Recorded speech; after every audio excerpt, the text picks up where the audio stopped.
Tinubu's minister, Betta, denies involvement in the 3 billion naira corruption scandal. The Minister of Humanitarian Affairs and Poverty Alleviation, Dr. Betta has denied alleged involvement in the 3 billion naira corruption scandal rocking the National Social Investment Program Agency, NSIPA. Recall that the National Coordinator and Chief Executive Officer of the agency, Hajiya Halima Shehu, was suspended on Tuesday by President Bola Ahmed Tinubu following the allegation. She was subsequently invited and quizzed for several hours by operatives of the Economic and Financial Crimes Commission (EFCC) following the developments. Shehu, who has since been released from the custody of the anti-graft agency, was alleged to have, during interrogation, implicated the Minister of Humanitarian Affairs and Poverty Alleviation, Dr. Betta, in the allegation. However, in a statement titled Betta linked to 3 billion naira NSIPA fraud scandal, baseless accusations aimed at diverting anti-graft agency focus, and signed by her spokesperson, Rashid Zabir, vehemently denied any involvement in the alleged corruption, labeling it as false and unfounded. According to the minister, the accusations were orchestrated by fifth columnists with the sole intent of tarnishing her well-earned reputation and integrity amid the ongoing investigation of the NSIPA scandal by the Economic and Financial Crimes Commission. Emphasized that during her 4 months in office as the minister, she had neither sought nor authorized the withdrawal of 3 billion naira from the NSIPA funds. She categorically stated her non-involvement in the current challenges faced by the NSIPA leadership, emphasizing that her name should not be dragged into the ongoing suspension and investigation as sanctioned by the president.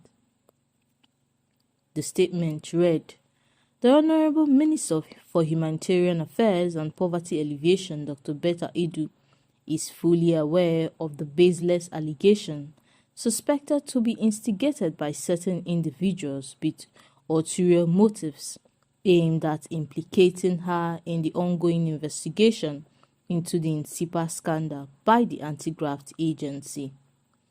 The allegation against the minister were spurious and suspected to have been sponsored by some fifth columnists aimed at dragging her name into the ongoing investigation of NSIPA scandal by the Economic and Financial Crimes Commission, EFCC. Ordinarily, there is no substance in the said publication currently in some online media, and it does not deserve a response.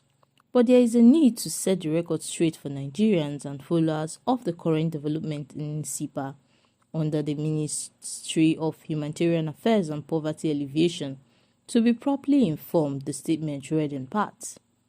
And according to the statement, at no time did request any funds, let alone 3 billion naira, since her assumption as minister from NSIPA. It added that the verification of the National Social Registrar, NSR, which was quoted online, was approved by President Bola Ahmed Tinubu and the Federal Executive Council (FEC), in line with the renewed hope mandate to expand the NSR as well as imbue it with integrity. The statement further reads that the conclusion of the well-publicized verification exercise led to the expansion of the National Social Registrar and commencement of payments sequentially and directly from the Central Bank of Nigeria (CBN) to various beneficiaries. For the records, all the programs embarked upon by the ministry under the current minister, Dr. Betta, thus far, including Government Enterprise and Empowerment Program (GEP), grants for vulnerable groups, and others, secured the approval of Mr. President. Again, let it be known that there was no time the ministry, not Dr. Betta, withdrew any fund from the INSIPA account, let alone 3 billion naira, without due diligence and painstakingly approval from the appropriate authorities. We should recall that Dr. Betta Edu, the Minister of Humanitarian Affairs and Poverty Alleviation, asked the Accountant General of the Federation, Mrs. Oluwatoyin Medin, to send public funds to a private account according to a letter obtained by our reporters. The private account belonged to Onyelu Bridget Mojisola, identified as a project manager by the minister. A letter from the minister with the reference number MHAPA HQOHM section 208 to the Accountant General of the Federation, Mrs. Maiden, dated December 20, 2023, asked that over 585 million should be sent to a private account. The letter signed by the minister, Dr. Edi, is titled Mandate for Payment of Grant for Vulnerable Groups in Akwa Ibom, Cross River, Lagos, and Ogun State, respectively. It reads, I hereby approve the payment of the cumulative sum of 585,189,500 naira. These are payments for programs and activities of the Renewed Hope Grant for Vulnerable Groups. The details shows that the sum of 219,429,750 naira was for 2023 grant for vulnerable groups in Akwa Ibom State. 73,828,750 naira was for 2023 grant for vulnerable groups in Cross River State, and 219,462,250 naira was for 2023 grants for vulnerable groups in Lagos State, while a sum of 72,468,750 naira was for 2023 grants for vulnerable groups in Ogun State. The latter said the payments of 585,189,500 naira, the total sum, should be made to a UBA account belonging to Onyelu Bridget Mojisola.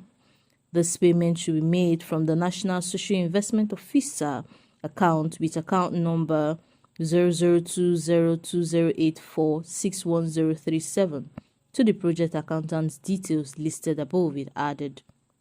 Sources also told our reporters that a statement that allows the Accountant General of the Federation to send public funds into private accounts based on requests by ministers encourages corruption. If a minister can ask the Accountant General of the Federation to move public funds into a private account and the Accountant General of the Federation will do it, then it is no wonder the last Accountant General of the Federation stole plenty of the money, the source said. Now, the Economic and Financial Crimes Commission is prosecuting former Accountant General of the Federation, Ahmed Idris, and Geoffrey Akindele, alongside Mohammed Usman and Gezewa Commodity Market and Exchange Limited on charges of fraudulent diversion of public funds to the tune of 109.5 million naira. Idris and Akindele were accused of committing criminal breach of trust while being entrusted with certain property, to wit 84,390,000 naira between February and November 2021 by dishonestly receiving the said amount from the federal government through Geoffrey Olusegun Akindele, trading under the name and style of Olusegun Akindele and Co. As a public servant, Idris was also accused of collecting an equivalent of 15.1 million naira from Akindele between February and December 2021 to accelerate the payment of 13% derivation to 9 oil-rich states in the country through the office of the Accountant General of the Federation. Earlier, it was reported that it exclusively obtained documents showing how the ruling All Progressive Congress APC moved a sum of 226,185,000,000 naira to Kogi, Bayelsa and Imo State through the Ministry of Humanitarian Affairs and Poverty Alleviation ahead of the November 11, 2023 governorship elections. The Independent National Electoral Commission (INEC) held governorship elections in Imo, Kogi and Bayelsa states as at November 11, 2023. And in the election characterized by irregularities including vote buying, thuggery and pre-recorded results, APC candidates were declared victorious in Imo and Kogi states, while the People's Democratic Party candidate and incumbent governor of Bayelsa state secured re-election.